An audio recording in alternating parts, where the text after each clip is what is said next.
మానించలేదు అని నేను కవితను ప్రశ్నిస్తున్నా. మనతో పాటు United pool of front convener గా నిన్ననే కొత్త నియామకం జరిగింది బొల్లా శివశంకర్ గారు. ఆయన మాట్లాడిన సిద్ధంగా ఉన్నారు. శివశంకర్ గారు నమస్తే. సో నిన్ననే మీ నియామకం జరిగింది. ఏంటి యునైటెడ్ పూల్ ఆఫ్ ఫ్రంట్ ద్వారా ఎటువంటి యాక్టివిటీస్ చేయబోతున్నారు రాబోయే రోజుల్లో? రాష్ట్ర స్థాయిలో గత సంవత్సర కాలం నుంచి బీసీలకు రావాల్సిన హక్కుల కోసం పోరాటం చేస్తూ జిల్లాల వారి మీటింగ్లు, గ్రామ అంటే రౌండ్ టేబుల్ సమావేశాలు, సమావేశాలు, బహిరంగ సభలు నిర్వహిస్తూ బీసీల హక్కుల కోసం పోరాటం ఎత్తినటువంటి కవిత గారి నాయకత్వంలో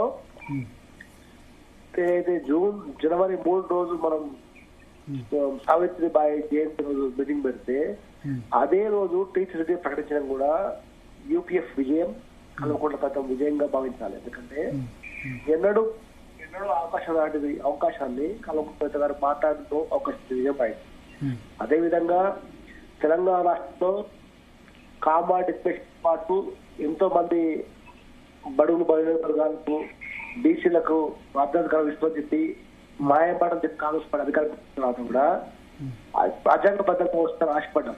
కానీ ఇప్పుడు శివశంకర్ గారు 10 సంవత్సరాలు అధికారంలో ఉన్నప్పుడు సామాజిక తెలంగాణ గురించి ఎందుకు మాట్లాడలేదు కవిత అని ప్రశ్నిస్తున్నారు. ఎవరు చెప్పినా మాట ప్రశ్నించని చెప్పేసి ఆమె ప్రతి నిమిషం మాట్లాడుతుంది కాబట్టి ఎవరు చెప్పారంటే మరి కనుక్కోలేదు కదా, బహిరంగంగా మాట్లాడలేదు కదా. ఎవరు చెప్పారంటే ఎవరు చెప్పి మాట్లాడింది కాబట్టి వదిలిరాజు గారికి ఎంపిక వచ్చింది. ఎక్కడ మాట్లాడారు బహిరంగంగా? ఇవాళ ఈ రోజు కూడా డల్లాస్ కేంద్రంగా కేటీఆర్ పక్కన కన్నె ప్రభాకర్ గారు పక్క బాలమల్ల గారు ఉండడమే కవిత ప్రశ్న మరి ఈ రోజు కవిత కవి సమ్మేళనంలో ఎందుకు లేరు మహిళలు? కౌశిక్ రెడ్డి గారు ఇంకోటి ఉంటాడు ఈ బహుజన బిడ్డ ఎందుకు లేదు? ఇవాళ గురించి మాట్లాడతారు, డల్లాస్ గురించి మాట్లాడతారేంది మీరు?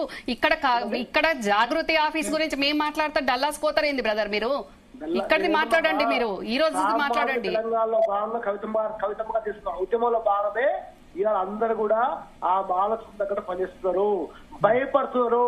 సామాజిక తెలంగాణ జనం కోరుకుంటారు.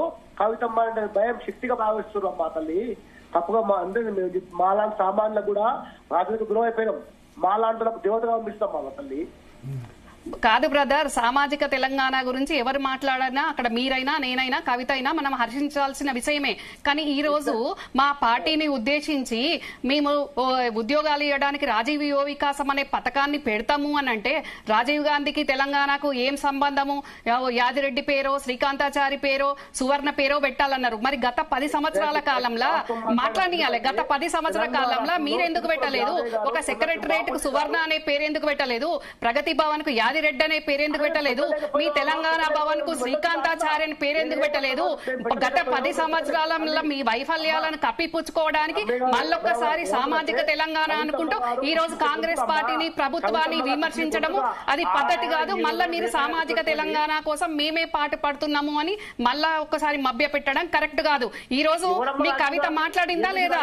యాదిరెడ్డి, శ్రీకాంతాచారి, సువర్ణ గురించి మాట్లాడిందా లేదా? ముందుగల నేనేమన్నా బడుగు బలైనకు ₹1,00,000 ఇస్తా అని చెప్పినాం.